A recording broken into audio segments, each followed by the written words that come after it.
keep that going for Zach Seld! Zach, hello! How are you? Yeah. Oh, you were by far not our shortest storyteller. So I come out of synagogue on Yom Kippur. It's probably the only day of the year that you can't get me on the phone for 6 or 7 hours. And I have 7 missed calls from Winnipeg and 4 from upstate New York. And I know it's not good. So I call Winnipeg, and he says he's escaping. And I call upstate New York, and he says, I'm out of here. I can't take it any longer. So I said, wait 24 hours. I'll be there.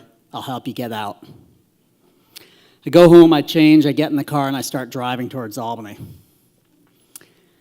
And I'm thinking, the guy was a farm boy and then a Korean War veteran, combat infantry. And then he spent 30 years pretending to be an engineer for a big corporation without a college degree, and 30 years building houses. If there's anybody in the world with the skills and the street smarts and the potential for violence and the ability to lie to break his way out of a small rural nursing home, it's my dad. And I'm not too worried about him getting out. I'm thinking about the bill for the hole in the wall or the tunnel or the stolen getaway car.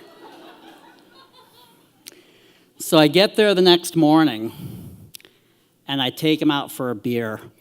And we go out, and we get to a veterans hall.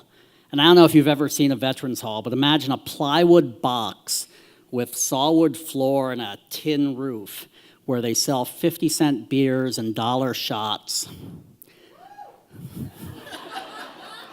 And we sit down, and we have a beer, and I say, so tell me the plan. And he goes, there's a bank. There's a branch of my bank down the street. I'm going to go in, and I have $5,000 there. And I think, my dad is Danny Ocean.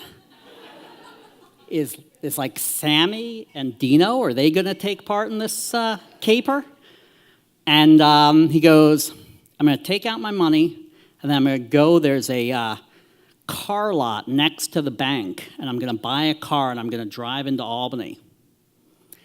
So I point at the wheelchair that he didn't have 6 weeks ago, the last time I saw him, and I said, you're going to roll into a car lot down the street from a nursing home in a wheelchair, and you think they're going to sell you a car. You don't think some alarm is going to go off.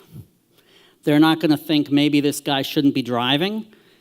So he goes, that's a good point. Plan B, you buy me the car. So I go, okay, I'll buy you the car, then what? So he goes, well, I'm going to drive into Albany. I know where there are flop houses. I'm going to find a flop house. And he goes, they don't ask for identification. I have cash. I'm going to go under the radar. They won't be able to find me.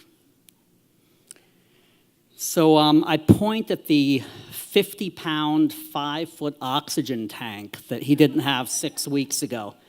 And I said, you can't buy oxygen at a drugstore.